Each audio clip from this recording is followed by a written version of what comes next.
আজ তোমাদের সাথে ছোট্ট একটা ইনসিডেন্ট শেয়ার করছি। রিসেন্টলি আমার একটা ছোট্ট বোন বলতে পারো, তার সাথে দেখা হয়েছে। তো তার সাথে দেখা হওয়ার পর দেখলাম সে ভীষণ আসছে। তো তার সাথে কথা বলে আমি জানতে পারলাম তার রিলেশনশিপটা ঠিক চলছে না।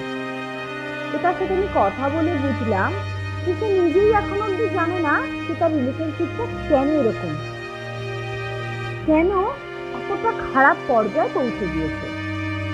তো আমি তার সাথে কথা বললাম এবং তাকে কিছু টিপস দিলাম, বা তাকে কিছু জিনিস আমি বললাম, যেগুলোর মাধ্যমে আমি তাকে বলেছি যে এই জিনিসগুলো যদি নিজেদের লাইফে হয়ে থাকে বা ঘটে থাকে, তাহলে বুঝবে তোমাদের সম্পর্কটা নষ্ট হওয়ার কারণ কিন্তু এইগুলোই। তো চেষ্টা করো এইগুলোকে থেকে কন্ট্রোল করা যায়। তো মনে করলাম যে শুধুমাত্র ছোট্ট বোনটা কেন, আমার জন্য তো তোমরাও একই, তোমরাও সমান। তো তোমাদের মধ্যেও যদি কারোর সমস্যা থেকে থাকে, তাহলে তোমরা কেন সেই সমস্যার সমাধান থেকে দূরে থাকবে? তাই আমি বর্ণিতা চলে এলাম এই সমস্যাটার সমাধান করতে। রিলেশনশিপ নষ্ট হয়ে যাচ্ছে, এটা কিভাবে বুঝবে? 5টা আমি কারণ বলবো। সেই কারণটা যদি দেখো যে তোমাদের রিলেশনশিপের মধ্যে চলছে, তার মানে বুঝবে সেই রিলেশনশিপটা কিন্তু নষ্ট হয়ে যাচ্ছে। তাই সেই 5টা জিনিসকে একটু কন্ট্রোল করো। তুমি করো কিছুটা, সেটা তোমার পার্টনার করবে। এইভাবেই দুজনে মিলে যদি এই পয়েন্টগুলোকে একটু ফলো করতে পারো, তাহলে কিন্তু তোমাদের রিলেশনশিপটা ভীষণ ভালো হবে। তো চলো বেশি কথা না বাড়িয়ে ডিরেক্টলি আমরা চলে যাই পয়েন্টে। তো এখন অবধি যদি কেউ আমাকে সাবস্ক্রাইব না করে থাকে, তো প্লিজ যাও ইউটিউবে গিয়ে আমার চ্যানেল ইন্সপায়ারিং বর্ণিতা সাবস্ক্রাইব করে দিও এবং পাশে থাকা বেল আইকনটা প্রেস করে দিও, যাতে আমার ভিডিওগুলোর নোটিফিকেশন সবার আগে তোমাদের কাছে পৌঁছায়। তো চলো, রিলেশনশিপ নষ্ট হয়ে যাচ্ছে এই বিষয়টা না, মানে এখন ভীষণ কমন। এখন কি 18 বছর বয়সী কি 25 বছর, এখন তো তারও কমে রিলেশনশিপ হচ্ছে। তো সেটা আলাদা ব্যাপার, সেটা নিয়ে আমি এখন কোনো কথা বলবো না। তো যত কমই হোক না কেন, যত বেশিই হোক না কেন বয়সে, কিছু কিছু পয়েন্ট না একদম সমান থাকে। সেটা বয়সের ডিফারেন্সে কিন্তু কোনো আলাদা হয় না, কোনো তফাৎ নেই তার মধ্যে। তো সম্পর্ক হোক স্বল্প মেয়াদী, সম্পর্ক হোক দীর্ঘমেয়াদী, সম্পর্কে কিন্তু কিছু কিছু জিনিস দুজনকে ব্যালেন্স করে চলতে হয়। সেই ব্যালেন্সটা যদি একদিকে উঁচু একদিকে নিচু হয়ে যায় না, তাহলে কিন্তু সম্পর্কটা একদিকে বেশি জিতে যাবে, একদিকে বেশি উঠে যাবে, সেই সমানটা থাকবে না। সম্পর্ক যতদিন সমান না থাকছে না, সেই সম্পর্ক কিন্তু ভেঙে যেতে পারে। কারণ যে উঁচু হয়ে যাবে, যে নিচু হয়ে যাবে, সে তো পড়ে যাবে, সে সম্পর্ক থেকে বিচ্ছেদ হয়ে যাবে। তারপরে চলে আসবে ডিপ্রেশন, তারপরে চলে আসবে হতাশা। এখন এই জিনিসগুলো তো হামেশাই হচ্ছে। তো আমি ডিপ্রেশন বা হতাশা এগুলো নিয়ে পরে একটা ভিডিও বানাবো। যদি রিকোয়ারমেন্ট থাকে তো প্লিজ আমাকে কমেন্টে জানিও, আমি এটা নিয়ে একটা ভিডিও অবশ্যই বানাবো। তো চলো আমি এখন সোজা পয়েন্টে চলে যাই। ফার্স্ট পয়েন্ট, কাউকে লাইফে আলটিমেট বানিয়ে ফেলে না। আলটিমেট মানে আমার লাইফে সব আছে, আমার পার্টনার আমার লাইফে চলে এলো, বা এই মেয়েটা আমার লাইফে এসছে, এই ছেলেটা আমার লাইফে এসছে, এবার আমার লাইফটা কমপ্লিট। হ্যাঁ অবশ্যই এটা ভাববে, কিন্তু তাকে আলটিমেট বানাবে না। কারণ জন্ম মৃত্যু দিয়ে আমরা না কেউ জানি না যে কখন কিভাবে হবে, কার সাথে হবে। তো সম্পর্ক অবশ্যই যখন শুরু করছো বা সম্পর্ক যখন রয়েছে, সেটা আলটিমেট বানিয়ে দিও না যে সে ছাড়া আমার দুনিয়ায় কিছু নেই। অবশ্যই না। নিজের দুনিয়ায় নিজেকে আগে রানীর মতন করে রাখতে হবে। তবে দেখবে তুমি সামনের যে মানুষটা রয়েছে না, সে তোমাকে অনেকটা সম্মান দেবে। এটা পরের পয়েন্ট, আমি অবশ্যই বলবো। তো আলটিমেট বানাবে যে তুমি এসছো, ব্যাস আমার লাইফের আর কিছু কোনো জায়গা নেই না, সে তো থাকবেই। সে তোমার লাইফে কিন্তু শেষ হয়ে আসেনি, সে তোমার লাইফে একটা নতুন অধ্যায় শুরু হয়ে এসছে, একটা নতুন অধ্যায়ে শুরু হয়ে কিন্তু সে এসেছে। সে কিন্তু তোমার লাইফে আলটিমেট, এটাই শেষ, এইভাবে সে আসেনি। সে এসছে তোমার লাইফে একটা নতুন অধ্যায় ক্রিয়েট করবে, তোমার লাইফটা আরো যাতে ভালো হয়, আরো অনেক উন্নতি যাতে তুমি করতে পারো, তার সাথে হাতে হাত ধরে কাঁধে কাঁধ মিলিয়ে কাজ করবে। তবেই তো তার সাথে আমার সেই সমান ব্যাপারটা আসবে, সেই সমতাটা তৈরি হবে, তাই না? তো আলটিমেট বানাবো না, তাকে আমার নতুন জীবনের একটা শুরু বানাবো। দেখবেন সম্পর্কটা একদম স্মুথ চলবে তাহলে। তো দ্বিতীয় পয়েন্ট, সম্পর্কের মধ্যে না সব থেকে বেশি আমরা না চাইতেই যেটা করে ফেলি সেটা হলো এক্সপেকটেশন। অবশ্যই এক্সপেকটেশন এটা এমনই একটা জিনিস যেটা আমরা না চাইলেও আমাদের মধ্যে একা একাই গ্রো করে যায়, তো একা একাই তৈরি হয়ে যায়। কিন্তু আমরা অনেক সময় ভেবে ফেলি না যে আমার এটা প্রবলেম হচ্ছে, এটা আমরা এক্সপেক্ট করি আমার প্রবলেম হচ্ছে, আমার সামনের মানুষটাকে যেটা না বলতেই সে আমার মুখ দেখে বুঝে যায় আমার এই সমস্যাটা হচ্ছে। না, এই জিনিসটা ভাবা না একটু ভুল হয়ে যায়। কেন? দেখো, কাউকে পুরোপুরি জানাটা না একটা মানুষের পক্ষে পসিবল না। হ্যাঁ, তার মানে এই নয় যে সে তোমাকে বুঝবে না, অবশ্যই বুঝবে। তোমার সাথে থাকতে থাকতে সে তোমার পুরো ধরনটা বুঝে যায়, তাই কিছু কিছু ক্ষেত্রে যে তুমি না বলছো সেটা বুঝে যাচ্ছে। কিন্তু এমনটা নয় যে প্রত্যেকটা বার তুমি না বললেও সে বুঝে যাবে, এটা যে হতেই হবে এরকম কোনো গ্যারান্টি কিন্তু নেই। তাই সবসময় এটার জন্য বি প্রিপেয়ার যে সে সবসময় তোমাকে নাই বুঝতে পারে, তোমার মুখ দেখে তোমার প্রবলেমটা নাই বুঝতে পারে, মুখ ফুটে বলে দাও। কারণ সম্পর্কে তোমার লুকোচুরি কিন্তু ঠিক নেই।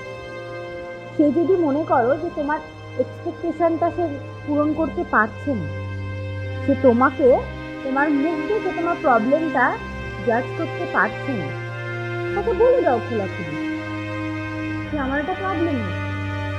তার মানে এইটা আমি এক্সপেকটেশন করেছিলাম, এই এক্সপেকটেশনটা আমার ভেঙে দিল, এই বলে আমি রাগ করবো না, দরকার নেই। এক্সপেকটেশন রাখো, কিন্তু এটা ভেবে রাখো সেটা কিন্তু ব্রেক হবেই, কারণ এক্সপেকটেশন ব্রেক হওয়াটা কোয়াইট ন্যাচুরাল। তো এক্সপেকটেশন রাখো, অবশ্যই সেটা পূরণ হলে সবার ভালো লাগে, পূরণ না হলে দুঃখ পেয়ে না, কারণ মানুষ মাত্র ভুল হয়, মানুষ মাত্রই সে সেটা নাই বুঝতে পারে। ঠিক আছে? তৃতীয়, একটা বিশাল ঝগড়া চলছে তোমাদের মধ্যে, দুজনেই এই দিক থেকে চিল্লাচ্ছে, ও ওদিক থেকে চিল্লাচ্ছে, চিৎকারটা করবে না। যদি একজন ভীষণ রেগে যায়, ভীষণ চিৎকার চেঁচামেচি করে, আর একজন চুপ থাকবে, সেই মোমেন্টে চুপ থাকবে, কারণ ওই হিট অফ দ্য মোমেন্টে তুমি চিৎকার করছো, কেউ চিৎকার করছে, তাতে কি হচ্ছে তোমাদের দুজনের মধ্যেই একটা কথা কাটাকাটি চলছে, আর সেটা এতটা চূড়ান্ত পর্যায়ে পৌঁছে যাবে না, এটা সম্পর্কটাই নষ্ট হয়েছে। সম্পর্কটার আর কোনো ভ্যালুই থাকবে না। তো ঝগড়া যদি হয়, দুজনের মধ্যে কেউ একজন কথা বলবে। যদি মনে করো তোমার সামনের মানুষটা ভীষণ রেগে আছে তোমার থেকেও বেশি, সে কথা বলে, সে যদি খুব খারাপ কিছুও বলে, ঠিক করে সেই মুহূর্তে শুনে নেয়। যখন তার মাথা ঠান্ডা হবে, সে বুঝতে পারবে যে সে একটু ওভার রিঅ্যাক্ট করে ফেলেছে, তখন তাকে বোঝায়, ঠান্ডা মাথা বলো। তার মানে এই নয় এই হিট অফ দ্য মোমেন্টে সেও তোমাকে বলছে, তুমিও তাকে বলছো না, ও নয় কেন বললো, আমাকেও তার একটা পাল্টা জবাব দিতে হবে। এই পাল্টা জবাব দেওয়া নেওয়াটা না একটা সম্পর্ককে ভীষণভাবে নষ্ট করে। 3 নম্বর পয়েন্টটা কিন্তু ভালোভাবে মনে রাখবে যে হিট অফ দ্য মোমেন্টে কেউ কাউকে খুব খারাপ কথা বলে দেবে না। আর যদি বলেও দেই, তাহলে অপরে যে রয়েছে না, সে চুপ থেকে জিনিসটাকে হ্যান্ডেল করে দিই, বিষয়টাকে একটু ঠান্ডা হতে দিই, তারপর আমি তাকে বোঝাই। ঠিক আছে? 4 নম্বর, এই যে 5 পয়েন্টে একটা কথা বলছিলাম না, সম্মান। অবশ্যই রিলেশনশিপের মধ্যে না একে অপরের প্রতি রেসপেক্টটা ভীষণভাবে দরকার। সম্মান করাটা, শ্রদ্ধা করাটা ভীষণভাবে দরকার। একটা ছেলে এবং একটা মেয়ে দুজনের মধ্যেই এই রেসপেক্ট ব্যাপারটা কিন্তু থাকা ভীষণ দরকার। শুধুমাত্র না আমি আমার সামনের মানুষটাকে রেসপেক্ট করছি, আমার সামনের মানুষ আমাকে রেসপেক্ট করছে, বাট আমার রিলেশনশিপটা বা যে সম্পর্কে আমরা রয়েছে, সেই সম্পর্কের কোনো ভ্যালু নেই, সেই সম্পর্ককে কেউ রেসপেক্টই করছে না, কেউ সম্মান দিচ্ছে না, এটা কিন্তু করে না। দুজন দুজনকে যেমন রেসপেক্ট দেবে, সেরকম যে সম্পর্কে দাঁড়িয়ে তোমাদের মধ্যে একটা, দুজনের মধ্যে একটা সুতো বা একটা ব্রিজ হচ্ছে এই রিলেশনশিপটা। এই ব্রিজটা কিন্তু দাঁড়িয়ে আছে সম্মান, বিশ্বাস, ভালোবাসা, এগুলোর উপরে।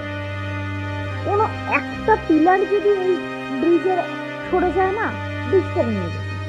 এই প্রত্যেকটা জিনিস কিন্তু সমানভাবে দাঁড় করিয়ে রাখতে হবে, তবে গিয়ে দুটো মানুষের মধ্যে সম্পর্কটা ভালো হবে, ঠিক হবে।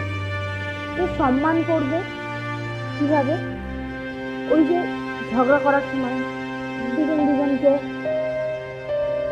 একদম চিৎকার চেঁচামেচি করে দাবিয়ে রাখার চেষ্টা করে না। একজন চুপ থাকে, আর একজন যদি চিৎকারও করে, সে যদি পরে বোঝে যে সে ভুল বলেছে, মাথা নিচু করে দেয়, তাকে একটা ছোট্ট সরি বলে দেয়। এতে কিন্তু তোমার ইগো হার্ট হবে না, তোমার সম্পর্কটা ভালো থাকবে। একটা ছোট্ট সরিতে যদি সম্পর্ক বেঁচে যায় না, এই ছোট্ট সরিটা তোমার অপমান না, তোমার জয়ের কারণ হবে। 5 নম্বর এবং সব থেকে শক্তিশালী ভিত একটা সম্পর্ক, সেটা হলো বিশ্বাস। একটা সম্পর্কের মধ্যে সব থেকে শক্তিশালী ভিত কি জানো তো? এই বিশ্বাস। দুজন দুজনের প্রতি বিশ্বাসটা ভীষণভাবে দরকার।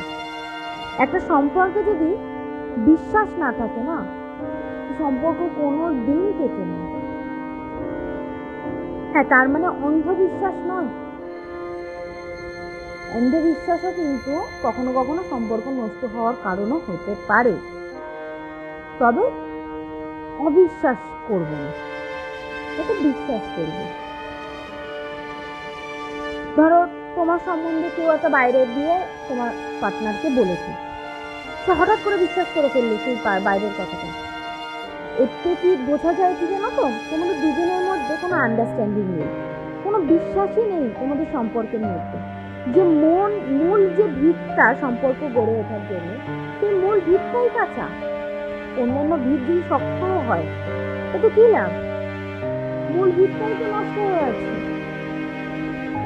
আবার যদি ধরো কেউ বাইরে থেকে বললো, বাইরে কেউ এসে তোমার পার্টনারকে বললো কোনো একটা খারাপ কথা তোমার সঙ্গে, সেই পার্টনার তাকে অ্যাভয়েড করে শুধুমাত্র তোমাকে প্রায়োরিটি যদি দেয়, তাহলে বুঝবে তার তোমার প্রতি বিশ্বাস আছে, তার এই সম্পর্কের প্রতি বিশ্বাস আছে, তার তোমাদের দুজনের ভালোবাসার উপরে বিশ্বাস আছে। এইটা যদি থাকে, তোমাদের সম্পর্কের মতন মধুর সম্পর্ক আর কিচ্ছু হতে পারে না। ভালোবাসা না বড্ড মিষ্টি, কিন্তু কিছু কিছু কারণের জন্য ভালোবাসাটা না বড্ড তিতো হয়ে যায়। আমরা ভালোবাসাটাকে তিতো কেন বানাবো? একটা মিষ্টি সম্পর্ক তৈরি করি না? আর একটা সম্পর্ক যখন তৈরি হয়, সেই সম্পর্কটাকে মিষ্টির থেকে আরো মিষ্টি বানাই। এই যে পয়েন্টগুলো তোমাদেরকে বললাম, শুধু এই পয়েন্টগুলোকে ভালোভাবে নিজের লাইফে প্রয়োগ করো। আমি তোমাদেরকে কথা দিচ্ছি, তোমাদের লাইফে কোনোদিন রিলেশনশিপ নিয়ে কোনো সমস্যা তৈরি হবে না। তো চলো আজকে এই পর্যন্ত, দেখা হচ্ছে নেক্সট আর একটা ভিডিওতে। যদি ভিডিওটা ভালো লেগে থাকে তো আমাকে লাইক কমেন্ট করতে ভুলো না, এবং কমেন্টে জানিও। আমার যদি কোনো ভুল হয়ে থাকে সেটাও আমাদেরকে বলো, আমি অবশ্যই চেষ্টা করবো পরের ভিডিওতে সেটাকে ঠিক করার।